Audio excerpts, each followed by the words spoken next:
Buenas noches a todos, también a los que ven de forma diferida esto en nuestro canal de YouTube. Sé que hay personas que, aunque no les conocemos, pueden también mirar esta enseñanza. Y como iglesia local nos alegramos que también sea de edificación para otros hermanos en la fe. Bien, vamos a ir a la aplicación de la predicación del día domingo. Como muchos recordarán, eh, el nombre de la predicación fue el contentamiento incondicional. Y esto se sitúa en la macro enseñanza, por decirlo así, una enseñanza más grande, que está precisamente entre los versículos 10 y 20 del capítulo 4 de Filipenses, razón por la cual yo al comienzo leí esos versículos, de modo que no perdamos nosotros el norte hacia donde nos estamos dirigiendo y en verdad, luego de terminar estas tres predicaciones, podríamos juntarlo todo y tendría que ser todo lo suficientemente consistente y coherente, porque hay una unidad temática que es hasta cierto punto, bueno, no puede ser indivisible porque si no, pero está todo muy cohesionado. En los versículos 10 al 20 se habla de un tema específico, pero imagínense cómo hubiese sido predicar 10 versículos. Hubiésemos tenido que correr sin enfatizar cosas que es importante enfatizar. Así que yo traté de hacer esta división en estos 10 versículos y bueno, ya quedan la que vamos a ver el domingo y otra más. Espero que resulte para todos nosotros como iglesia eh, un desafío y también Dios pueda usar esto para glorificar su nombre en nuestras vidas. Dicho eso, los versículos que compartimos fueron del 10 al 13 del capítulo 4 de Filipenses. Así que vamos a leer Filipenses capítulo 4 versos 10 al 13. Dice así la palabra del Señor. Me alegré grandemente en el Señor de que ya al fin han reavivado su cuidado para conmigo. En verdad, antes se preocupaban, pero les faltaba oportunidad. No que hable porque tenga escasez, pues he aprendido a contentarme cualquiera sea mi situación. Sé vivir en pobreza y sé vivir en prosperidad.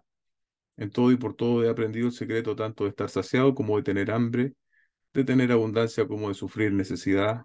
Todo lo puedo en Cristo que me fortalece.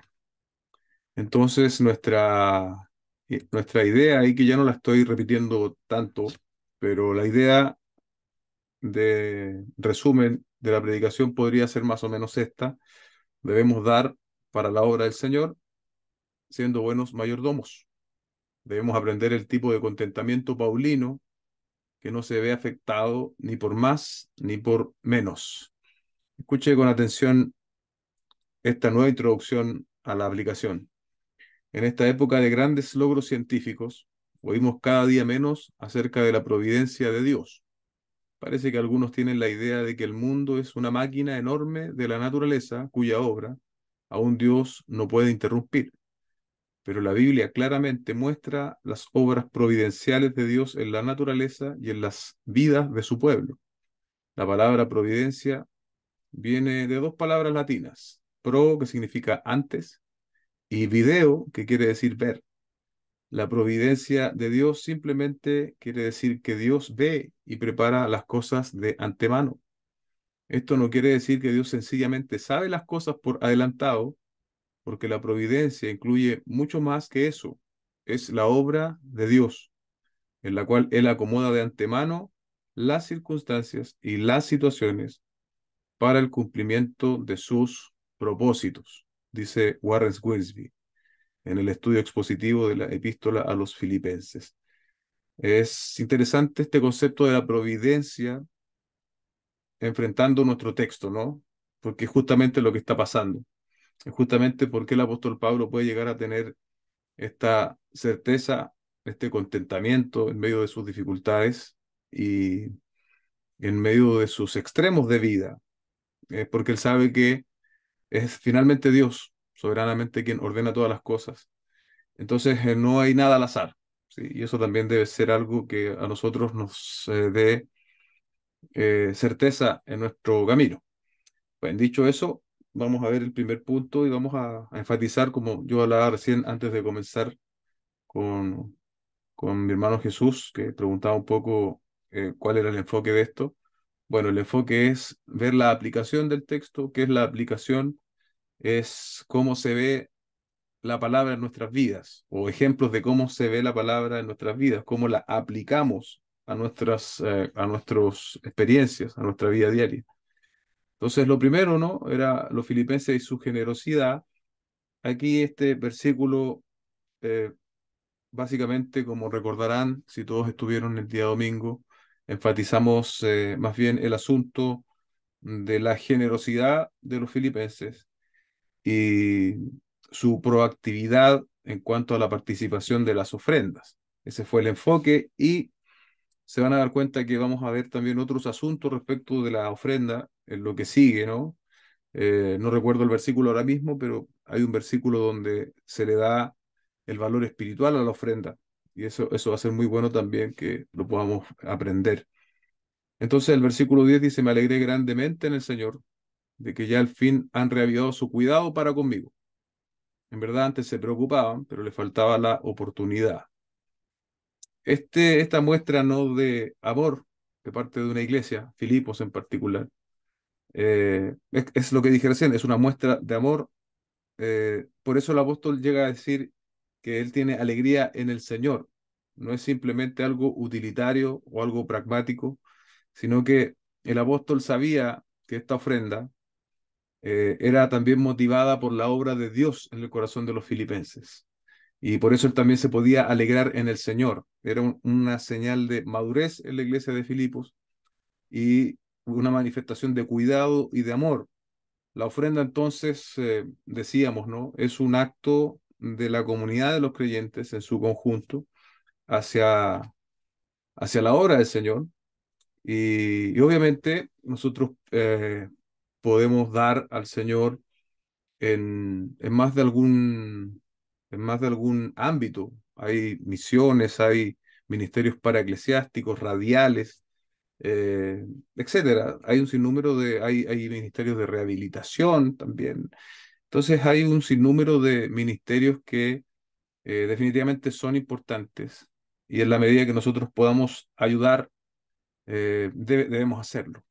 Ahora, lo que sí podríamos decir a través de este texto es que aquí hay un asunto centrado en el apóstol Pablo, por cierto, pero sin embargo, lo que podríamos enfatizar allí es precisamente esto de la iglesia local, ¿no? De la iglesia local.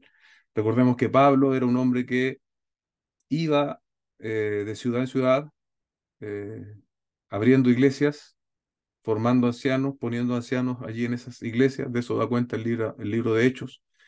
Y también mandaba supervisores como Timoteo y Tito a iglesias que él ya había comenzado, había fundado.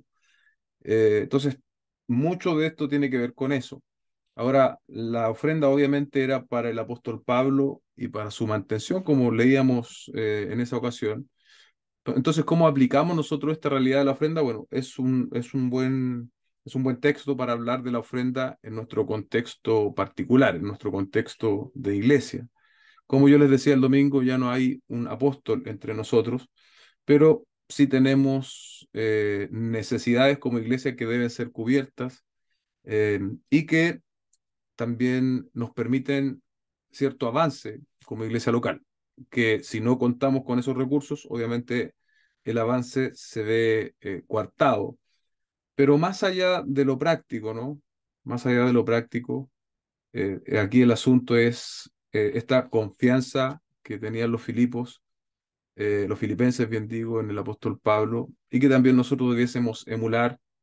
Debiésemos ver la ofrenda siempre como un privilegio y también una, eh, como un acto, ¿no? de pertenencia, de modo que ese dinero que nosotros podemos ofrendar sirva a los propósitos del reino del Señor de manera específica, hoy hablando de la iglesia local. Y si también Dios te ha dado más de lo que tú necesitas, bueno, probablemente puedas también colaborar en en otras manifestaciones del reino de Dios. Y la aplicación, ¿no?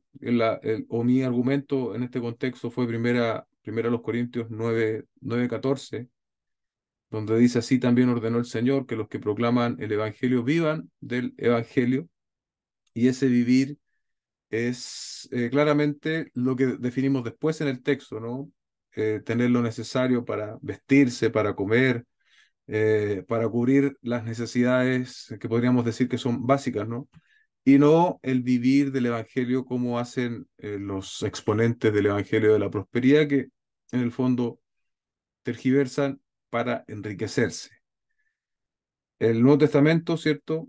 Habla del sostenimiento de ancianos, de pastores, de obispos, se refiere básicamente a lo mismo. Y dice el texto, yo no lo puse acá para el repaso, pero está en primera Timoteo 5, 17 y 18, son dignos de doble honor, y ese honor dice relación o motivo con el asunto de la mantención y los recursos económicos. A eso se refiere básicamente. La ofrenda, entonces, como yo les decía antes, hermanos, es más allá de los alcances que nos permita, eh, es una muestra, primero es hacia Dios, eso es lo que hay que tener claro primero, ¿no? Y luego también es una muestra, o así lo muestra al menos el texto, es confianza entre los filipenses y el apóstol Pablo. No había sospecha, no había condiciones. Los filipenses al ofrendar sabían que ellos también eran parte del ministerio del apóstol Pablo, se sentían parte de eso. De hecho, al comienzo de esta carta, en el primer capítulo, el apóstol les dice que ellos habían estado con ellos, habían participado en el Evangelio desde el comienzo, y eso probablemente también está haciendo alusión al asunto económico.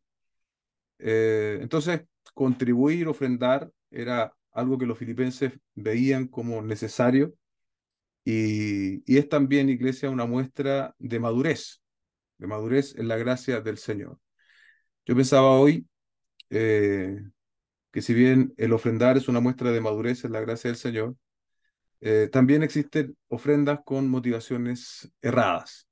¿Ok? También hay gente que no le cuesta dar, pero sin embargo están dando con motivaciones erradas.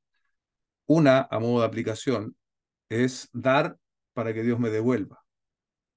Entonces yo doy en la ofrenda, yo doy mi ofrenda, pero yo doy porque entiendo que Dios me va a dar de vuelta. Eso es una motivación errada. eh, bueno, básicamente porque Dios a nosotros no nos debe nada, y Dios tampoco es una especie de negocio donde yo voy a meter 10 y voy a sacar 50. Y lamentablemente esto es una práctica, no sé si hoy, no sé si hoy, pero es una práctica bastante generalizada, este asunto de la siembra, ¿no? Tú siembras cierta cantidad de dinero y Dios te va a bendecir. Eso está muy generalizado. Yo me acuerdo de malas prácticas en contextos de iglesia donde yo estuve, y, y bueno, eh, se presionaba a las personas a dar, y, y eso también está mal hacerlo de esa forma. Y la otra motivación incorrecta es dar para ser considerado. Algunas personas piensan que por dar, entonces ellos deben ser considerados o reconocidos. Eh, considerados, digo, a lo mejor para un cargo, o reconocidos como personas que dan. También eso sería una motivación incorrecta de la cual nosotros debiésemos liberar nuestro corazón. Pedirle al Señor que nos mantenga con la perspectiva clara respecto de cuando damos. Damos al Señor y damos en una iglesia local, en este caso nuestra iglesia particular, damos en nuestra iglesia local porque también ahí nos sentimos parte de este avance local del Evangelio. Y entonces damos, ¿cierto? Porque estamos, así como los filipenses con Pablo, estamos siendo parte de un mismo equipo, estamos, por así decirlo, remando en una misma dirección, estamos juntos en un mismo barco. Y si no es así, bueno, si no estamos con ese corazón, con esa perspectiva, si estamos con sospechas en el corazón de qué se hace con el dinero, de qué no se hace con el dinero, eh, vamos a caer, ¿no? Yo decía el domingo, si alguien está con sospechas, mejor que no dé. De hecho, el apóstol Pablo, respecto de los corintios, aplicó ese principio. Si ustedes creen que yo no soy un apóstol, o si ustedes creen que yo estoy aquí por el dinero, mejor no den.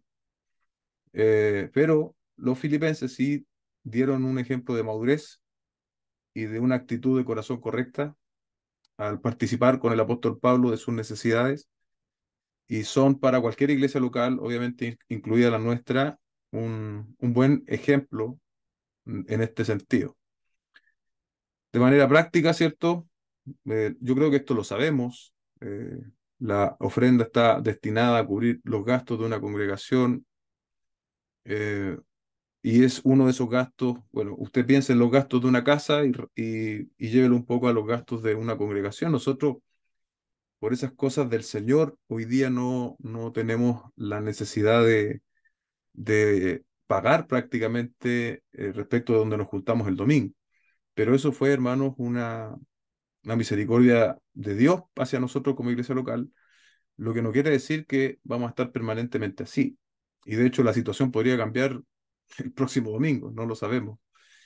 Y cuando estemos en esa situación, eh, sería, sería, sería bueno que nosotros ya estuviésemos aplicando enseñanzas como esta, porque y que no nos condicione la urgencia. No es que ahora necesitamos tal monto de dinero para pagar el lugar, entonces, hermano, tenemos que empezar a ofrendar. No sería tampoco una motivación correcta.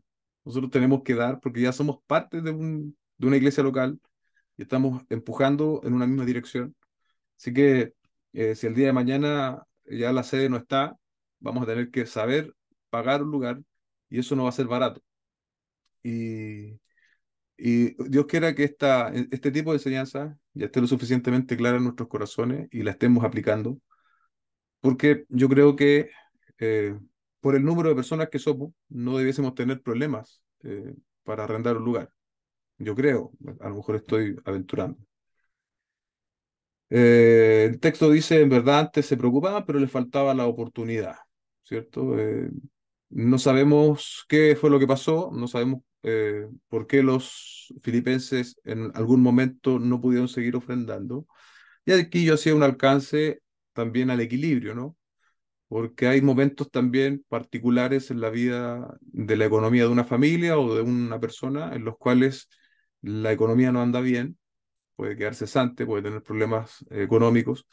Entonces yo pienso, a la luz de ese texto, ¿no? Quizás es una implicación algo profunda la que yo hago, pero pienso a la luz de ese texto que, que hay espacios donde no necesariamente debemos participar de la ofrenda, sobre todo cuando debemos cubrir primero las necesidades de nuestro hogar, ¿no? Y de hecho, Pablo le dice a Timoteo, el que no provee para su casa es peor que un incrédulo. Entonces ahí usted tiene otro versículo que un poco pone en orden nuestra economía o cómo nosotros debiésemos distribuirla.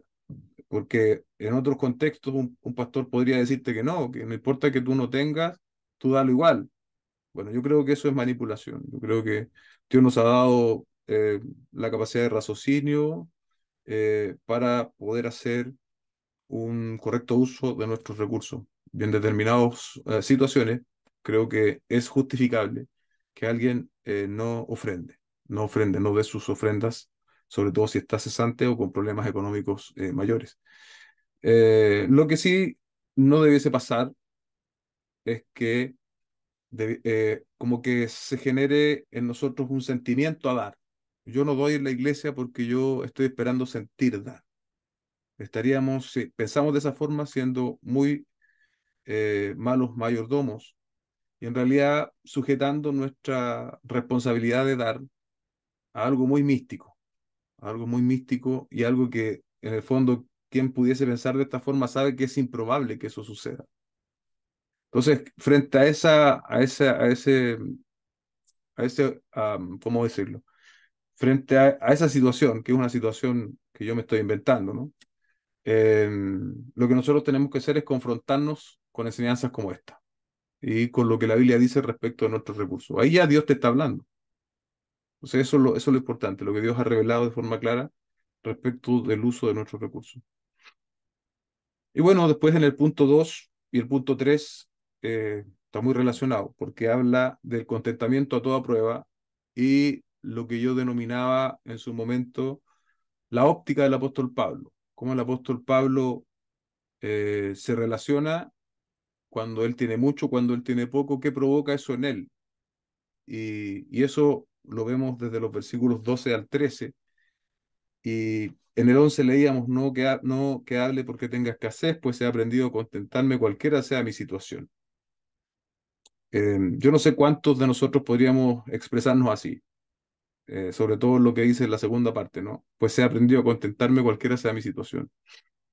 Eh, Dado que la escasez es algo que nosotros no queremos, debiésemos también combatirla. Yo ahí también hacía un paréntesis, ¿no? Respecto de cómo combatir esa escasez y la necesidad de entonces de poder trabajar y de muchas veces trabajar incluso en asuntos o oficios o tomar ciertos puestos de los cuales no, a lo mejor no estamos del todo satisfechos con eso, pero sin embargo, tomar ese tipo de trabajo muchas veces nos va a servir para sustentar o sustentarnos básicamente, y eso es importante. El apóstol Pablo da ese ejemplo, ¿no? Cuando él es capaz de armar tiendas, cuando, por ejemplo, los corintios, él no quería recibir, entonces prefirió armar tiendas, y el otro caso es el caso de los tesalonicenses. Recordarán ustedes que lo hemos nombrado en esta serie. En los tesalonicenses había un grupo de hermanos que no querían trabajar porque decían que el Señor venía pronto. Entonces, en ese contexto, el apóstol Pablo también decía no recibir esa ofrenda y él también trabajar, de modo de ser ejemplo para esa iglesia en Tesalónica. Ahí, por motivos diferentes, digamos, el apóstol en estas dos iglesias no recibe ofrenda. Em, bueno, esto es claro, ¿no? He aprendido a contentarme cualquiera sea mi situación. Yo creo que es una meta para nosotros como creyentes. Y, y este contentamiento tiene que ver precisamente con eso, con que nada de lo externo tenga la capacidad de afectarnos. Estamos suficientes en nosotros mismos, en nuestros propios recursos, internamente, más allá de que externamente nos puedan faltar muchas cosas. Esa es un poco la idea de la enseñanza. Y esto es un proceso, porque el propio Pablo dice, ¿no? He aprendido. Entonces, esto no viene naturalmente con nuestra conversión, sino que es algo que incluso como vemos en el siguiente versículo, viene con los contratiempos, con las privaciones, con los golpes, con el hambre, con la sed, con la escuela de la adversidad. La escuela de la adversidad es donde Dios nos enseña a estar en contentamiento en cualquier situación. Nuestro contentamiento, en consecuencia, iglesia, debe, más bien no debe estar sujeto a cuántos recursos tenemos o no tenemos. Y ese es un gran desafío, dada la sociedad en la cual hoy día vivimos, que es una sociedad altamente consumista y que constantemente nos está vendiendo cosas. Y muchas de esas cosas son cosas que no necesitamos.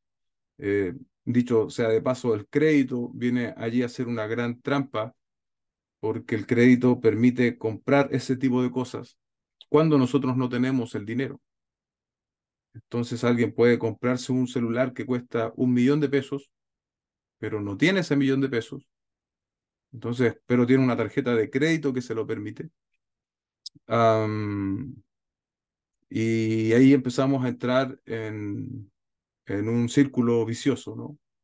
Ese celular va a pasar 1 año o 2 y ya va a estar antiguo y no va a haber terminado de pagar el primer celular cuando sale el otro celular y va a quererlo y va de nuevo a embaucarse en una deuda absolutamente innecesaria porque finalmente ese celular de alta gama no le va a hacer la diferencia en su vida particular.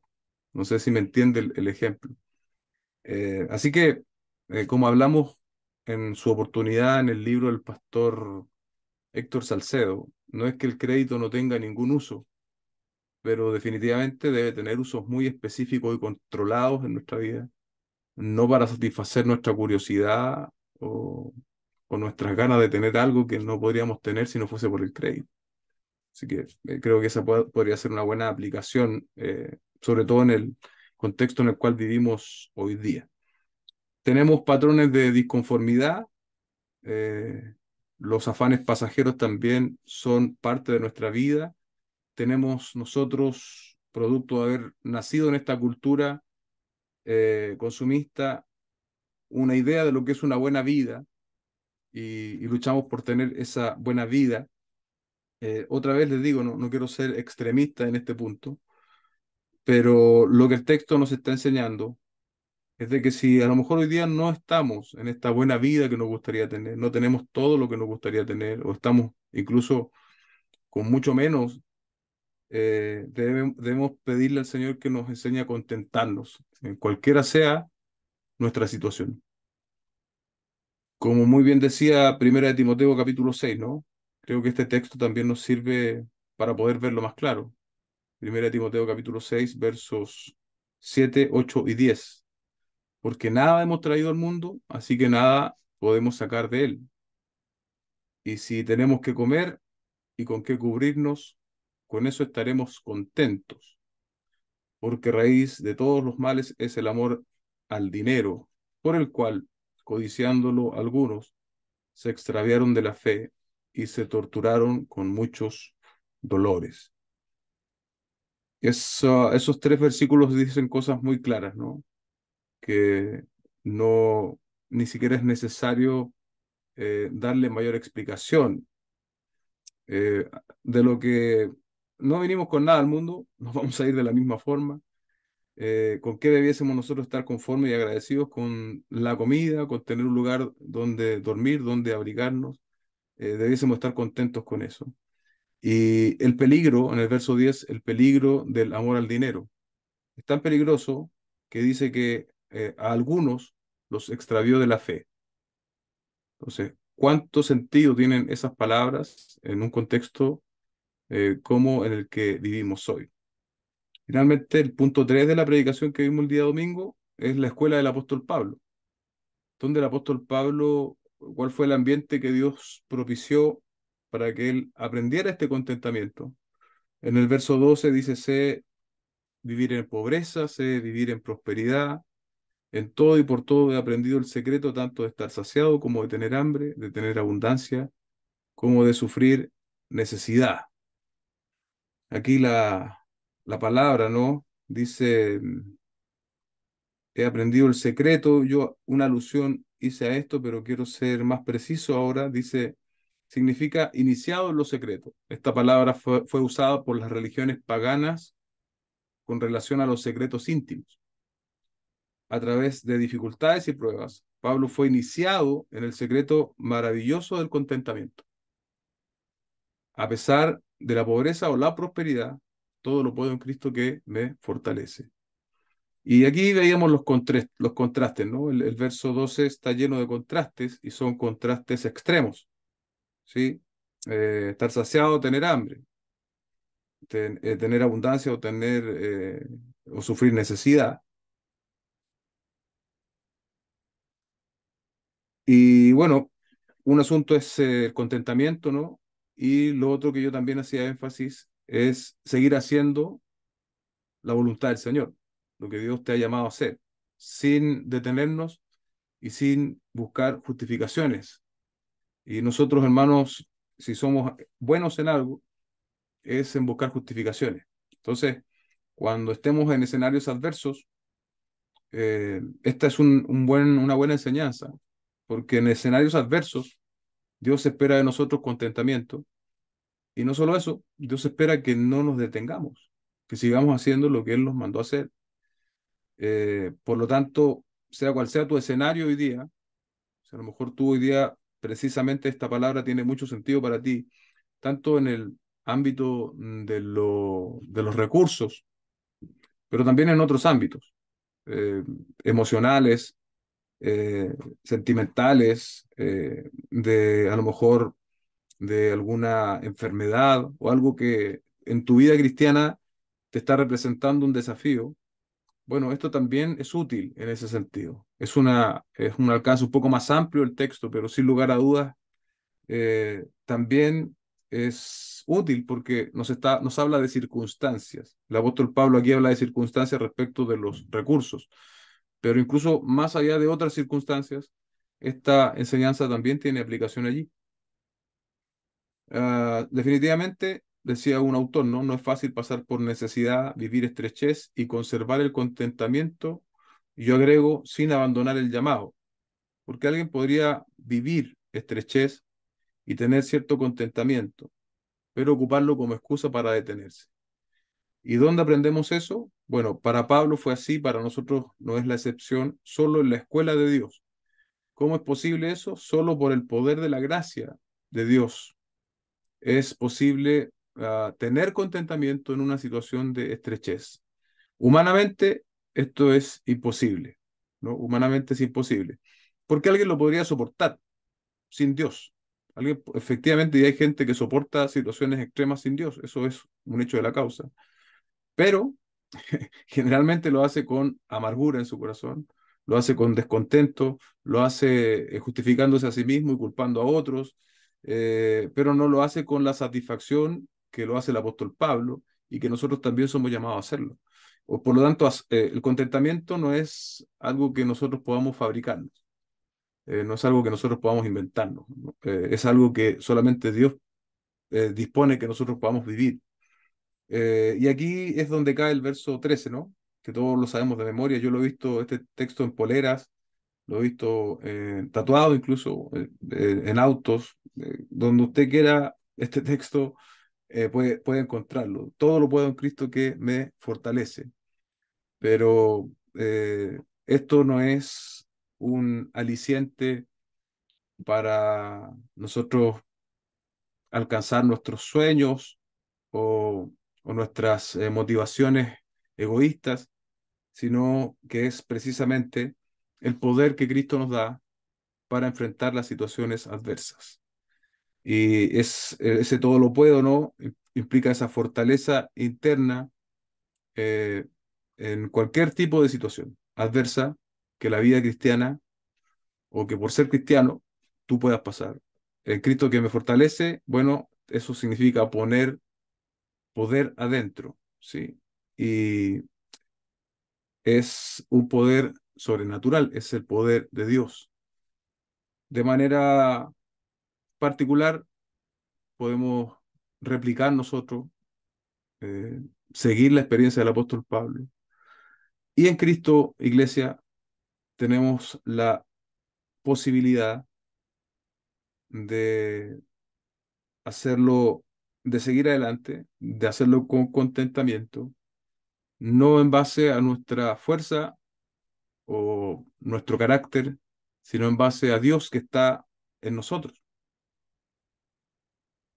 Por lo tanto, si otra vez alguno de ustedes está en padecimiento, en dolor, en escasez, en incertidumbre, y está caminando con el Señor, es bueno que tú recuerdes, iglesia, hermano, hermana, que esa es la escuela del Señor, que Dios soberanamente ha preparado, como hablábamos al comienzo, ¿no? En su providencia, Él está haciendo las cosas de esta forma, pero es una gran garantía saber que es el Señor mismo, Jesucristo, quien nos fortalece en medio de esas adversidades. Y lo hará, ¿cierto?, hasta el momento en que Él lo estime conveniente y nos va a librar.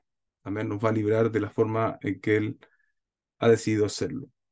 Por lo tanto, y esto es algo que pensaba hoy día, Filipenses 4:13 no es un eslogan antropocéntrico para cumplir nuestros sueños, sino más bien en la certeza de que en los momentos más extremos, es decir, esos momentos difíciles, esos momentos que a veces parece que no vamos a poder resistir, no vamos a poder sobrepasarlos, en esos precisos momentos de estrés máximo, el poder sobrenatural de Dios es el que te va a sostener, te va a permitir estar de pie y te va a permitir seguir adelante. Entonces, básicamente, iglesia, son esos dos puntos que enfrentamos el día domingo y de manera práctica, solo recordarles que nosotros somos mayordomos de los recursos y la mayordomía asume que el recurso no es de él. Entonces, tenemos que dar un buen uso de esos recursos, y un buen uso de los recursos precisamente contempla que nuestros recursos estén también invertidos en la obra del Señor. Alguien dijo por ahí que esos son los únicos recursos que eh, van a tener un uso de mucho más prolongado que cualquier otra cosa que tú compres, incluso cosas terrenales, porque estás invirtiendo en el reino de Dios. Por otro lado, la óptica paulina, ¿no? Digo yo, es un término para que se entienda, nos enseña sobre el contentamiento incondicional, que es a prueba de todo tipo de circunstancias y situaciones. Ahora, la paradoja es que precisamente son esas circunstancias y situaciones las que nos enseñan. Pablo aprendió, recordemos, eh, a, aprendió a vivir en la pobreza. Entonces, la paradoja se da allí, ¿no? En que esas circunstancias adversas, dolorosas, difíciles, de escasez muchas veces, son las que Dios utiliza para enseñarnos a aprender en esa situación. Pero lo más maravilloso y lo que debiese hoy día volver a animar nuestro corazón, y sé que no quedó claro el domingo, es que no estamos solos enfrentando estas situaciones, sino que el poder de Cristo o Cristo mismo es quien nos fortalece allí en esa situación. Así que debemos eh, tomar aliento a través de enseñanzas como esta y también seguir adelante. Bien, damos por finalizado entonces nuestro resumen y buscando un poquito más de aplicaciones también a lo que compartimos el día domingo.